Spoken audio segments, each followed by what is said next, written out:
Gracia y paz de nuestro amado Señor Jesucristo para todos ustedes.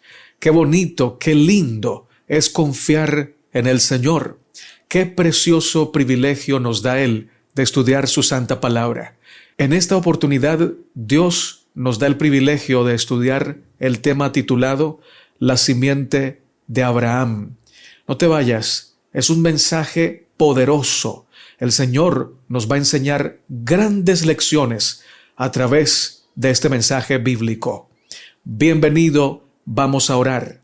Misericordioso Padre que estás en el cielo, santificado sea tu nombre.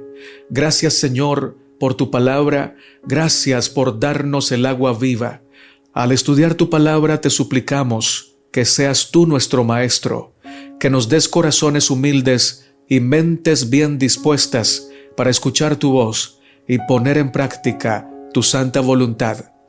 Oramos en el nombre de Jesús. Amén, Señor. Todas las afirmaciones hechas por el Señor en el Antiguo Testamento debemos tratarlas con gran respeto, porque vienen de Dios. Sin embargo, todas debemos llevarlas a Jesús, porque solo a través de Cristo podemos entenderlas plenamente, ya que cada sentencia, cada mandamiento, cada promesa, cada verdad revelada por Dios en el Antiguo Testamento tiene su cumplimiento pleno en el Señor Jesucristo. Por eso debemos estudiar la Biblia a la luz del carácter de Dios, y Cristo es la revelación más plena del carácter del Señor al hombre. Pero no debe ser cualquier Cristo. No debe ser el Cristo que yo quiero ver, sino el Cristo que la Biblia me revela. Para ello, debo basarme en todo lo que dijo e hizo nuestro amado Salvador. Para poder ver la Biblia a través de Cristo, nosotros debemos conocer a Cristo, pero no como nosotros queremos que Él sea, sino como la santa palabra dice que Él es. Especialmente fijarnos en la forma como procedió en la tierra, pero también en lo que Él enseñó. Así que, basados en esto que acabo de decir, vamos a hacer la pregunta de esta semana. ¿Qué es la simiente de Abraham? ¿Qué significa esa frase dicha por el Señor a Abraham en el Antiguo Testamento? Muy bien, esa frase significaba en el Antiguo Testamento que toda persona que según la carne fuera descendiente de Abraham, hacía parte de la simiente de Abraham, de la descendencia de Abraham. En el Antiguo Testamento, esa frase hacía referencia a toda aquella persona que hiciera parte del pueblo de Israel, especialmente todos aquellos que tuvieran ascendencia y sangre hebrea. Además, se esperaba que todos los que fueran simiente de Abraham estuvieran circuncidados y guardaran la ley dada por Dios a Moisés. Así pues, toda persona que fuera hebrea sabía que ella hacía parte de la promesa que Dios le había hecho a Abraham. Se sentían privilegiados por ser hijos de Abraham, parte de la descendencia o de la simiente a la cual Dios había llamado para que a través de ella el mundo entero o todas las familias de la tierra recibieran su santa bendición. Sin embargo, vamos a notar algo muy importante que nos enseña la Biblia. En el Nuevo Testamento, la simiente de Abraham obtiene una nueva connotación más grande, más poderosa y más impresionante, podríamos decirlo, más gloriosa. El cumplimiento pleno de la promesa de Dios a Abraham, que en su simiente o a través de su simiente iba a bendecir a toda la tierra, se cumple plenamente en Cristo. Leamos, por ejemplo, Gálatas 3, verso 16. Ahora bien, a Abraham fueron hechas las promesas, y a su simiente. No dice, y a las simientes, como si hablase de muchos, sino como de uno, y a tu simiente, la cual es Cristo. Qué impresionante revelación nos hace Dios a través del apóstol Pablo. Durante el Antiguo Testamento, todo el enfoque, todas las luces estuvieron directamente sobre el pueblo de Israel como aquella simiente de Abraham a través de la cual Dios iba a bendecir a las naciones.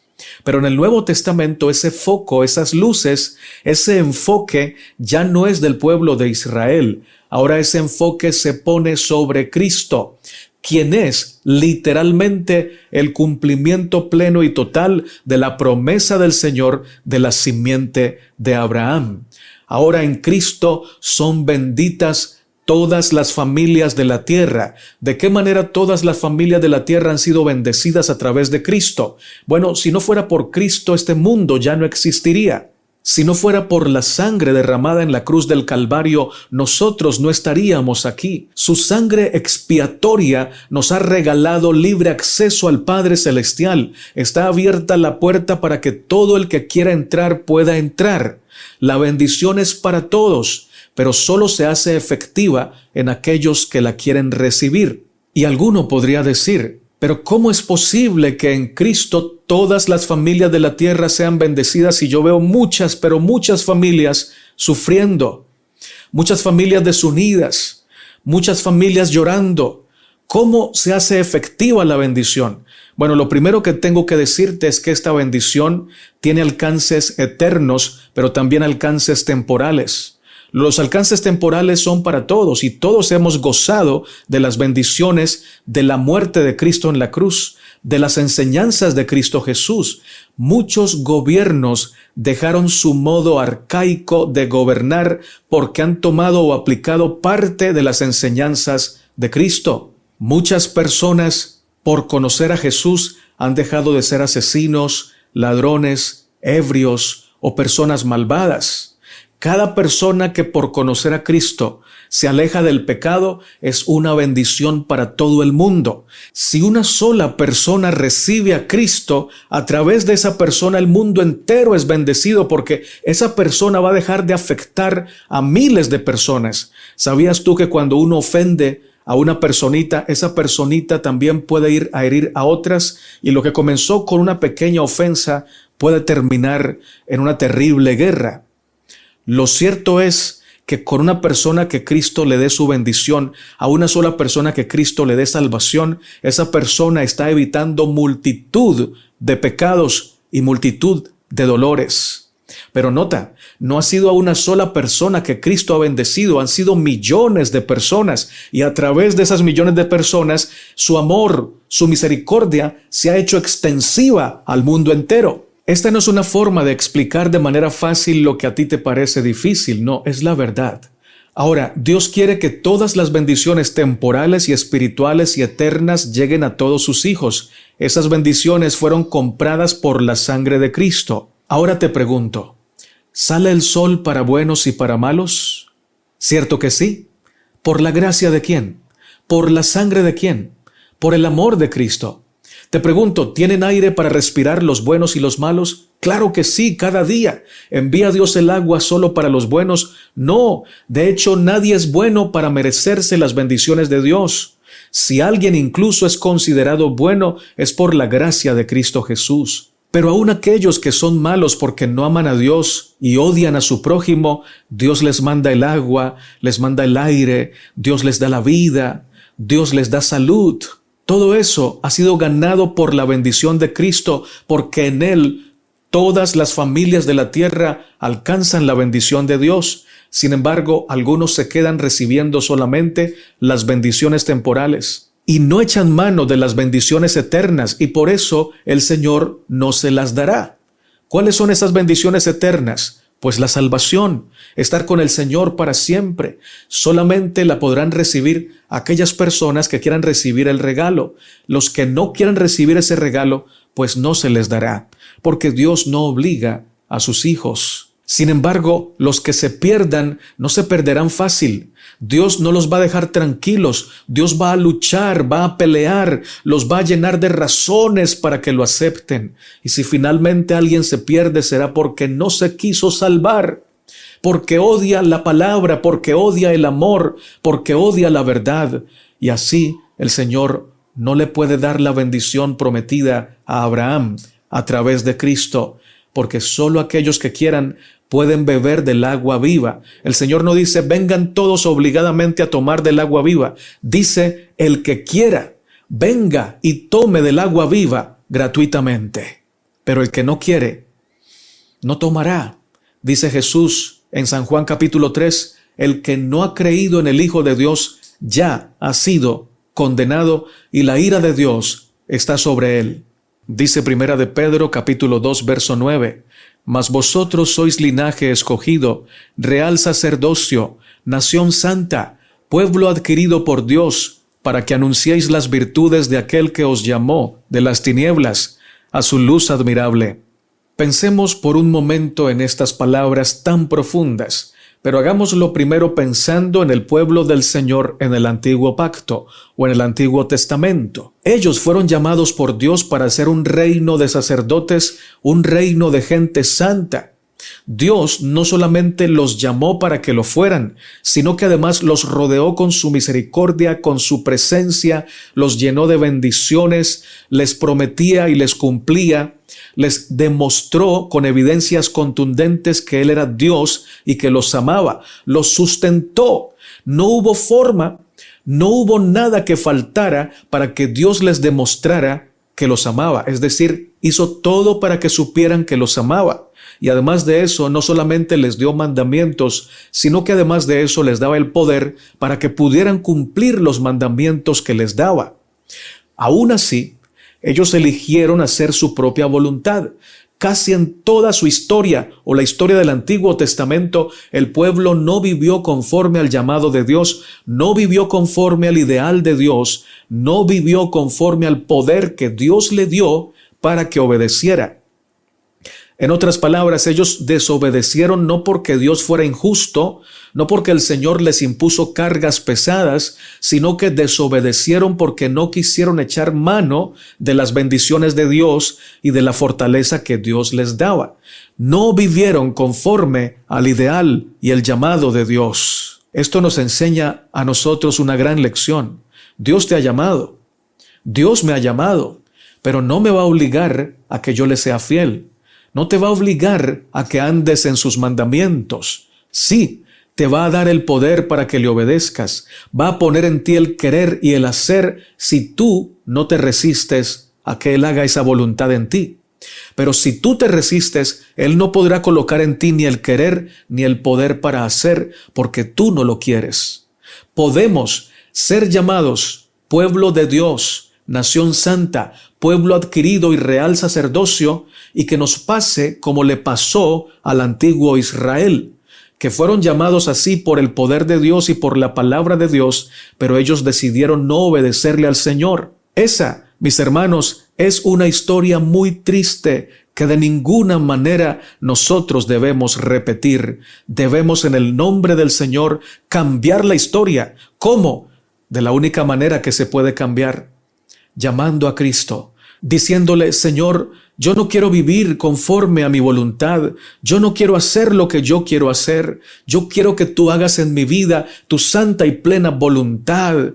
Ayúdame a no repetir la historia del pueblo de Israel, ayúdame a serte fiel, Señor, yo quiero honrarte, yo quiero hacerte feliz, yo quiero agradarte haciendo tu voluntad, y Dios te ayudará.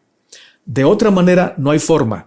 Porque tú y yo no tenemos la garantía, ni el poder, ni siquiera el deseo real, natural en nosotros de obedecer a Dios. Si algún día lo hemos obedecido y si algún día hemos deseado ser fieles, es porque el Señor está obrando en nosotros. Él pone en nosotros el querer como el hacer, pero debemos vigilar diariamente para que esto se cumpla todos los días. Dios nos ayude. Ahora, mi hermano y mi hermana, mira lo siguiente. Si a la ley de Dios le quitamos el Espíritu de Cristo, solo queda letra muerta. Pablo dice, la letra mata, pero el Espíritu vivifica. Para que la ley sea poderosa y sea la ley de Dios, no le podemos quitar el Espíritu de Cristo. Te pongo un ejemplo. Los judíos, especialmente los fariseos y los escribas, se esforzaban por guardar no solamente la letra de los 10 mandamientos, sino que también se esforzaban por guardar los 613 mandamientos que se encuentran en el Pentateuco, es decir, desde Génesis hasta Deuteronomio. Y no solamente los guardaban, sino que los predicaban, se los sabían de memoria. Los escribas y los fariseos conocían de memoria el Pentateuco. Escucha muy bien esto. Al llegar Cristo a la tierra, ellos lo escucharon predicar, lo vieron sanar, vieron la luz de Dios, pero no la aceptaron. Para ellos la ley, por más buena que sea, porque es de Dios, fue letra muerta, porque le quitaron el espíritu, le quitaron el carácter de Dios a la ley y se quedaron solamente con la letra. Y qué pesar, porque se perdieron la luz de Cristo. Si a la Biblia, este hermoso libro, le quitamos a Cristo, esto solamente serán páginas y letras vacías, huecas, que no transformarán a nadie. Gracias al Señor que la Biblia tiene a Cristo en el centro. Pero hay personas que le quitan a Cristo. ¿Y cómo lo hacen? Leyendo solamente la letra, el texto, y no practicándolo, sino aplicándolo a otros para maltratarlos y para condenarlos. Están quitándole a la Biblia a Cristo. Y si a nuestra vida nosotros le hacemos lo mismo y le quitamos a Cristo, nuestra vida queda vacía, sin propósito, hueca. Vamos a sentir que no vale la pena vivir, porque así como la ley sin Cristo es letra muerta, la Biblia sin Cristo sería teoría sin vida. Nuestra vida sin Cristo no tiene vida, no tiene propósito. Así que, hermano, eso fue lo que le pasó al pueblo de Israel en el Antiguo Testamento. Sacaron a Dios de sus vidas. Le dijeron a Dios: no te quiero, no te amo, no vengas aquí a decirme cómo tengo que vivir.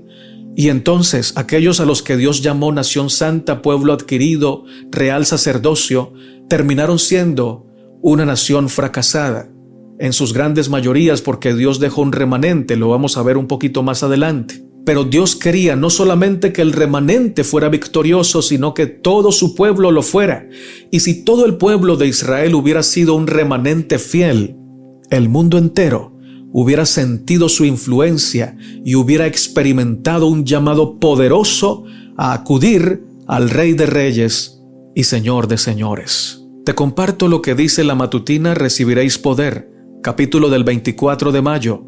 Anima a los heraldos del Evangelio. Dice lo siguiente: únicamente los que estén recibiendo constantemente nueva provisión de gracia tendrán una fuerza proporcional a su necesidad diaria y a su capacidad de emplearla. En vez de esperar algún tiempo futuro en que, mediante el otorgamiento de un poder espiritual especial, sean milagrosamente hechos idóneos para ganar conversos, cada día se entregan a Dios para que los haga vasos dignos de ser empleados por Él y que los capacite para aprovechar las oportunidades de servicio que pone a su alcance. Diariamente testifican por el Maestro donde quiera que estén, sea en alguna humilde esfera de trabajo o en el hogar o en un servicio de utilidad pública. Para el obrero consagrado, es una maravillosa fuente de consuelo saber que aún Cristo durante su vida terrenal buscaba a su Padre diariamente en procura de nuevas provisiones de gracia necesaria, y de esta comunión con Dios salía para fortalecer y bendecir a otros. Contemplad al Hijo de Dios postrado en oración ante su Padre. Aunque es el Hijo de Dios, fortalece su fe por la oración, y por la comunión con el cielo acumula en sí poder para resistir el mal y para ministrar las necesidades de los hombres. Fin de la cita. Me impresiona mucho cómo el Señor habla del pueblo de Israel. Mira lo que dice Deuteronomio capítulo 7, verso 6. Porque tú eres pueblo santo para Jehová tu Dios. Jehová tu Dios te ha escogido para serle un pueblo especial, más que todos los pueblos que están sobre la tierra. Esto que acabamos de leer nos enseña una lección muy grande. Si ustedes y yo vemos la historia registrada en la Biblia, nos daremos cuenta que Israel merecía todos los calificativos menos el calificativo de santo. Se merecía ser tratado de muchas maneras, pero no como el pueblo especial del eterno Dios. Se merecía un estatus en el mundo de su tiempo, claro está, mas no el estatus de ser más que todos los pueblos de la tierra. Y aquí viene, mis hermanos, la gran lección, o quizá varias grandes lecciones. Para nosotros, débiles mortales, Israel no merecía ser llamado santo. Si tú lees la historia sagrada, te vas a dar cuenta que a cada rato Israel estaba adorando dioses falsos. Estaban cayendo en fornicación. Estaban quejándose contra Dios después de que Él les había dado tanto amor. Así que santos, desde nuestra perspectiva, no merecían ser llamados así. Sin embargo, si el Dios eterno, si el creador del universo dijo que Israel era un pueblo santo, ¿quién soy yo? ¿Quién eres tú para decir que no? Dios lo dijo, debemos respetar su santa palabra. Si Dios escogió este pueblo para que le fuera un pueblo y tesoro especial y fuera más que las demás naciones, ¿quiénes somos nosotros para cuestionar esa decisión del Señor? Él sabe cómo actúa, Él sabe lo que dice y sabe por qué lo dice. Segunda lección. Si fuera por nuestros merecimientos, hermanitos y hermanitas, o nuestros méritos, no seríamos llamados ni santos, ni hijos de Dios, ni siquiera mereceríamos el título de seres humanos, porque a veces actuamos ni siquiera como humanos, actuamos incluso a veces peor que ciertos animalitos. No merecemos ningún buen calificativo, porque aún nuestras buenas obras o nuestras justicias son como trapo de inmundicia.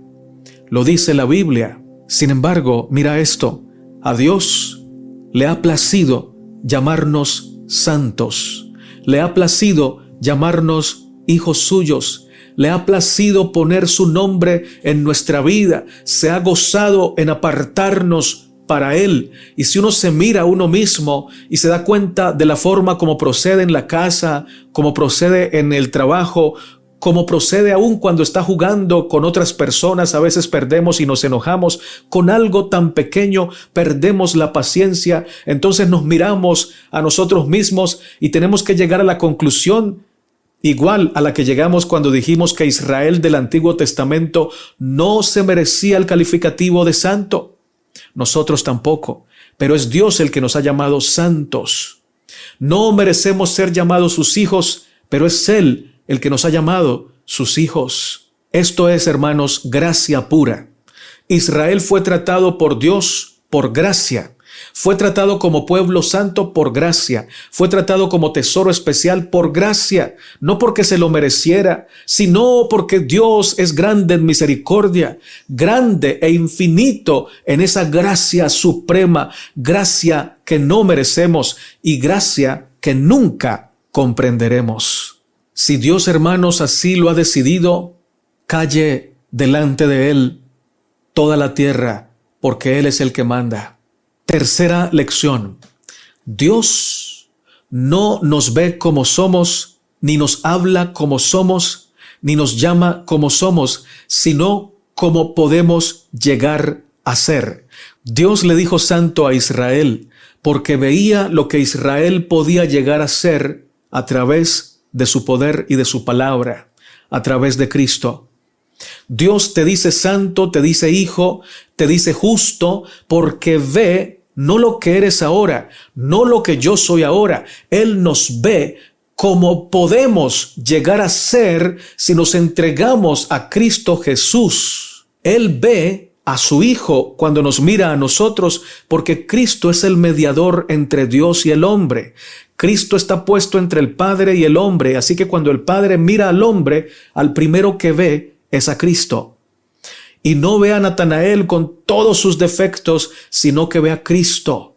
Y Cristo te dice y me dice, hijo, yo te he revestido con mi justicia, te he revestido con mi carácter y te he presentado delante de mi Padre como alguien santo, como alguien justo y como alguien especial para mí. Por favor, déjame ayudarte a vivir de acuerdo a esa dignidad, a vivir dignamente como alguien en quien yo he puesto mi justicia. Algunos se aprovechan de esa justicia y viven haciendo pecado, cometiendo maldades, y al final el Señor les dice, te vomitaré de mi boca, porque no tienes colirio, porque no tienes mi vestidura, la has rechazado, y porque no tienes el oro refinado en fuego, que es el amor que obra por la fe. El Señor nos presenta delante del Padre como personas justas, pero nos pide a nosotros que le permitamos obrar para que seamos dignos de ser llamados justos. Cuando Dios está hablando con el pueblo de Israel en Deuteronomio 7:6 y le dice nación santa, pueblo especial, más que todos los otros pueblos, el Señor está hablando a Israel en fe. Dios habla en fe cuando trata con el ser humano que está caído y postrado. ¿Por qué habla en fe? Porque está hablando no desde la perspectiva humana. El humano todavía dice, pero ¿cómo me llamas santo? Yo no merezco ese título, pero Dios está hablando en fe. Te llama con un título que todavía no tienes según tu perspectiva, pero que ya tienes según la perspectiva de aquel que ve el fin desde el principio. Te dice santo, aunque ahora tú te consideras pecador aquí en la tierra, pero Él ya te ve como si estuvieras con Él en la patria celestial, porque ve a Cristo en ti. Así de sencillo. Mira lo que dice Romanos capítulo 4, verso 7. Como está escrito, te he puesto por padre de muchas gentes delante de Dios, a quien creyó, el cual da vida a los muertos y llama las cosas que no son, como si fuesen. ¡Qué profundo! Dios llamó a Israel santo, aunque todavía no era santo literalmente, porque Dios llama las cosas que no son, como si fuesen. Y cuando Dios manda que algo sea, es. Punto. Sin embargo, el hombre debe permitir que la palabra de Dios produzca el fruto en su vida. Dios te ha llamado santo, pero tú debes trabajar y cooperar con Dios para que ese ideal se cumpla. Si no, entonces te pasará o me pasará a mí, como le pasó al pueblo de Israel. Dios lo llamó santo porque lo quería hacer santo, pero la gran mayoría del pueblo decidió no ser santo, decidió no honrar la palabra de Dios. Aún así, esa palabra se cumplió en el remanente. Dios nunca deja que su palabra caiga vacía, nunca deja que vuelva a Él vacía, sino que cumpla su propósito. Entonces, cuando alguien te pregunte por qué Dios llamaba pueblo santo, pueblo especial y pueblo más que todos los demás pueblos de la tierra, ya sabes por qué. Respóndele: porque Dios habla y llama las cosas que no son como si fueran. ¿Por qué? Porque Dios veía los méritos de Cristo revistiendo a ese pueblo. Lo mismo aplica para nosotros hoy. Dios nos llama nación santa, pueblo adquirido, real sacerdocio, porque somos el cuerpo de Cristo. Y todo lo que se dice de Cristo aplica para el cuerpo de Cristo, porque el cuerpo no está separado de la cabeza. Cristo ha querido identificarse de tal manera con nosotros que le ha dicho a sus apóstoles que traten a la iglesia como al cuerpo de Cristo. Así de grande es el amor de Dios. Por eso todo elogio, toda palabra, todo calificativo hermoso que se use en el Nuevo Testamento para ti y para mí es por los méritos de Cristo. Se dice por lo que Cristo ha hecho, se dice por lo que Él ha ganado. Alabado sea su nombre. Que esto humille nuestro orgullo en el polvo y exalte a Cristo hasta lo más alto, hasta la gloria máxima, porque se lo merece. La matutina Exaltada a Jesús del 17 de agosto dice: Cristo eleva a la humanidad. El precio pagado por nuestra redención, el sacrificio infinito que hizo nuestro Padre Celestial al entregar a su Hijo para que muriese por nosotros, debe darnos un concepto elevado de lo que podemos llegar a ser por intermedio de Cristo. Mirad cuál amor nos ha dado el Padre, que seamos llamados hijos de Dios. Primera de Juan 3:1. ¿Cuán valioso hace esto al hombre? Por la transgresión, los hijos de los hombres son hechos súbditos de Satanás. Por la fe en el sacrificio expiatorio de Cristo, los hijos de Adán pueden llegar a ser hijos de Dios. Al revestirse de la naturaleza humana, Cristo eleva a la humanidad. Al vincularse con Cristo, los hombres caídos son colocados donde pueden llegar a ser, en verdad, dignos del título de hijos de Dios. Qué bonito, ¿cierto? ¿Eres malgeniado? ¿Eres impaciente? ¿Eres iracundo? Te pregunto esto y me lo pregunto a mí mismo. ¿Eres rudo? ¿Tratas mal a los que amas y luego te sientes mal y has pedido tantas veces perdón que ya no eres capaz de volver a pedir perdón? Dios sabe eso de ti, y si tú te has entregado a Cristo, Él te llama santo, pero te llama en este día, en esta oportunidad, y te recuerda: hijo, si yo te he llamado santo, ¿no crees que también te quiero dar el poder para que actúes como santo? Dios no nos llama santos vacíamente. No, Dios nos llama santos y Él sabe que su palabra tiene poder. Su palabra engendra santidad. Así como cuando Él dijo: sea la luz el primer día, y sin que hubiera sol, la luz obedeció y fue. La palabra de Dios crea un santo en ti, aunque tú seas pecador. La santidad de Dios surge en ti cuando aceptas a Cristo y vives en Cristo diariamente. Si seguimos siendo rudos, si seguimos siendo malgeniados, impacientes, rencorosos, maltratando a los demás, es porque nos falta a Cristo. Nos falta el Señor en nuestra vida. Tenemos nombre de cristianos, pero no vivimos en Cristo. Porque el que vive en Cristo, nueva criatura es. Las cosas viejas pasaron, el mal genio pasado ya no está, o si está, no controla nuestra vida. La impaciencia pasada no está, y si está, no controla nuestra vida, es decir, la sentimos, pero no dejamos que nos controle, porque Cristo tiene el control. Así que, hermano, vivamos dignamente, vivamos en la palabra de Cristo, honrando su palabra. Ahora, no por nuestra fuerza, no podremos. Lo que hay que hacer es ir a Cristo y decirle: Señor, hoy comienza un nuevo día. Hoy yo no quiero vivir como siempre vivo.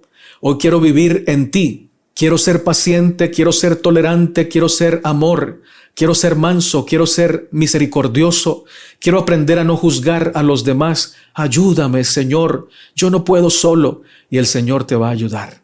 Créelo, porque su palabra tiene poder y porque Él no falla. Él promete, Él cumple. Sofonías capítulo 3, versos 12 al 13 dice: y dejaré en medio de ti un pueblo humilde y pobre, el cual confiará en el nombre de Jehová. El remanente de Israel no hará injusticia, ni dirá mentira, ni en boca de ellos se hallará lengua engañosa, porque ellos serán apacentados y dormirán, y no habrá quien los atemorice. Esta palabra, remanente, significa lo que queda, o lo que ha sobrado, o lo que ha quedado en pie. En el mundo del Antiguo Testamento, Israel era el remanente. Era el pueblo que quedaba en pie sosteniendo la verdad divina en el mundo entero. Las demás naciones estaban sumidas en la oscuridad y llenos de mentiras diabólicas. Israel había recibido la verdad y Dios los había hecho depositarios de sus oráculos sagrados o de sus mandamientos. No con el fin de que se guardaran la luz para ellos solos, ni para tornarse exclusivistas. No, Dios los llamó a ellos para que con voz y ejemplo pudieran ser una demostración poderosa de lo que hace la bendición de Dios, de lo que hace creer en el Señor y guardar sus mandamientos. Pero la vanidad, el deseo pecaminoso, la maldad acariciada, llevaron a la mayoría del pueblo remanente a caer ante el pecado una y otra vez, lo que impidió que todo el pueblo unido fuera una potencia de vida, luz y bendición para el mundo. El propósito de Dios era que Israel, al vivir por amor, en obediencia a sus mandamientos, fuera para todo el mundo una luz, fuera una respuesta de Dios a la humanidad. Pero lastimosamente ese propósito con la mayoría no se cumplió. Pero como los planes de Dios no conocen la derrota, los designios de Dios siempre se cumplen y su palabra nunca vuelve a él vacía. El propósito que Dios tenía con Israel se cumplió en un remanente dentro de ese remanente, se podría decir. Porque Israel completo era el remanente de Dios, pero en su gran mayoría no quiso servir al ideal de Dios. Y dentro de ese remanente, sin que hubiera un remanente que se saliera y dejara de ser israelita, sino siguiendo en Israel, habían personitas sinceras que, aunque no eran muchas, marcaron la diferencia. Dios los usó y conmovieron al mundo en su momento, para gloria de Dios. Es decir, a través de esos pocos, el Señor mostró al mundo entero lo que quería mostrar a través de todo el pueblo, si todo el pueblo hubiera sido fiel.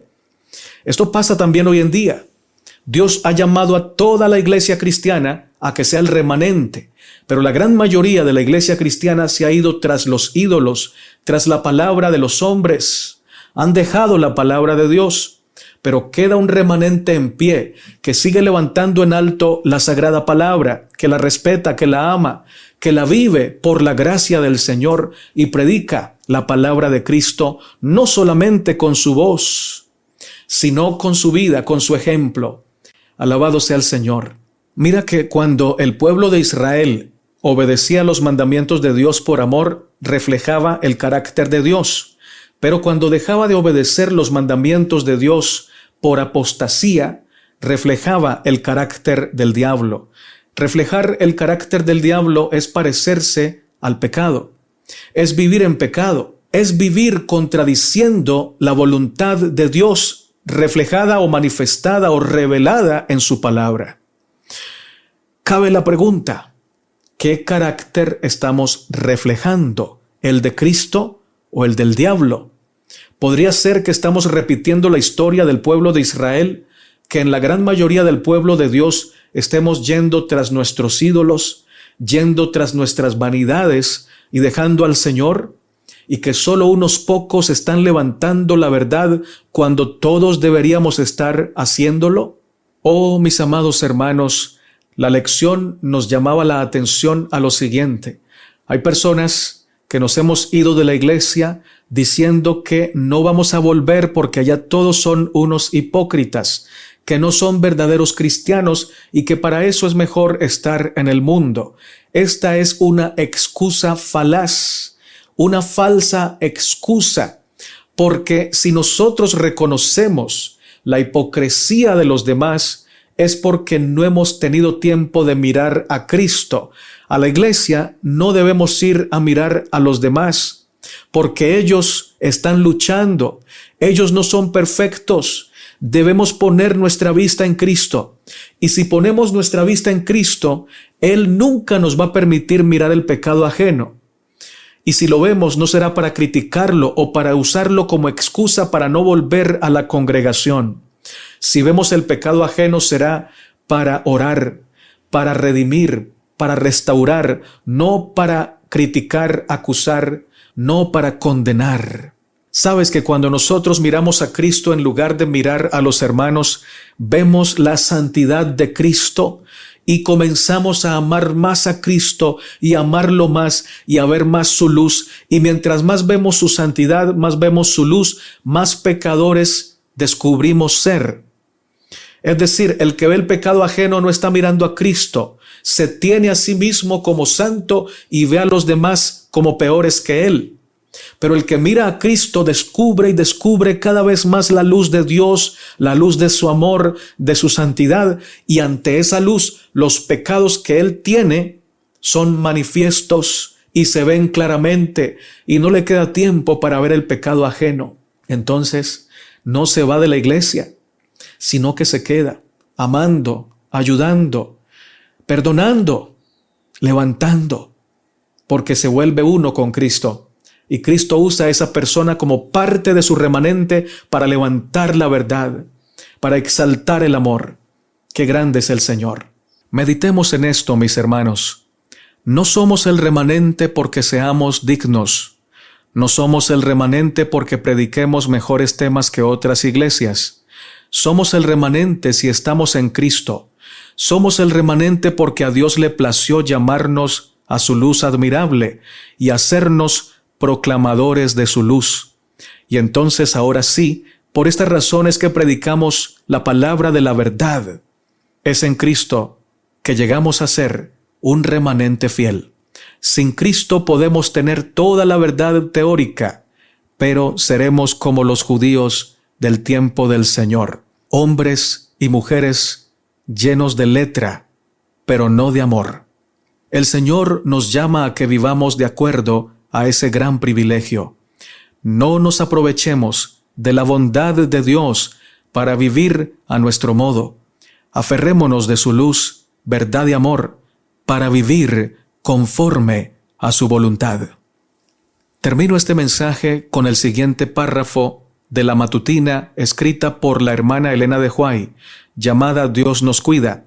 Título de esa matutina es Jesús es nuestro guía. 4 de abril, 2 primeros párrafos.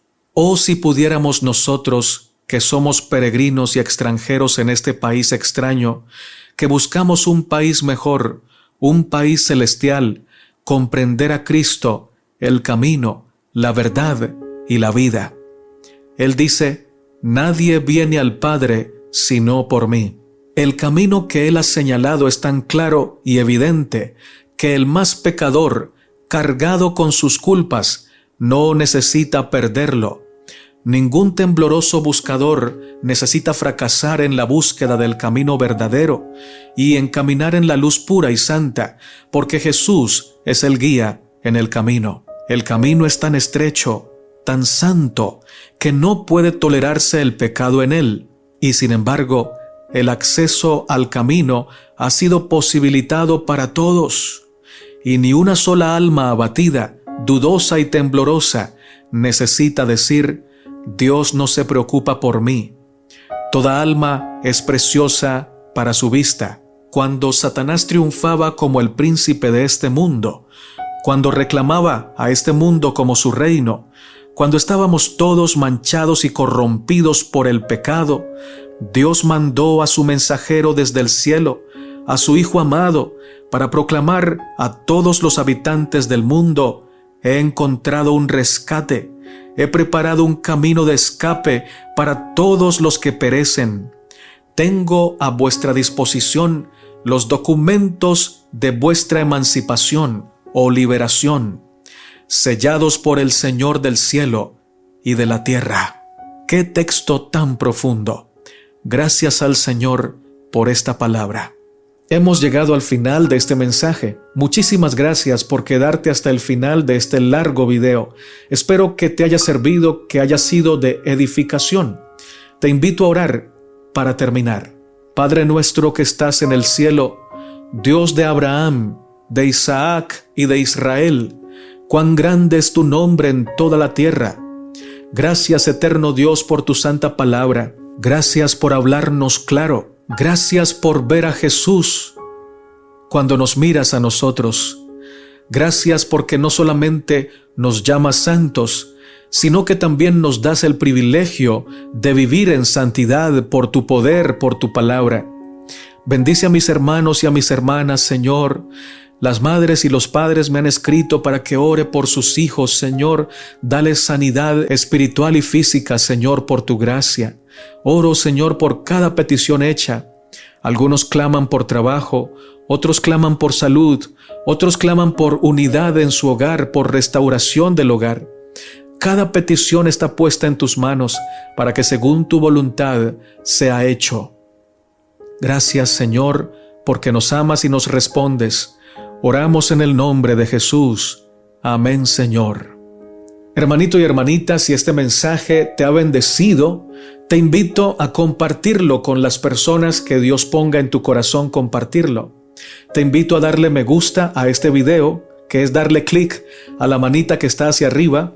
Te invito también a dejarnos tus amables comentarios. Que Dios te bendiga, que Dios te guarde. Eres muy amado y muy amada por el Señor. Maranata, Cristo viene pronto. Amén.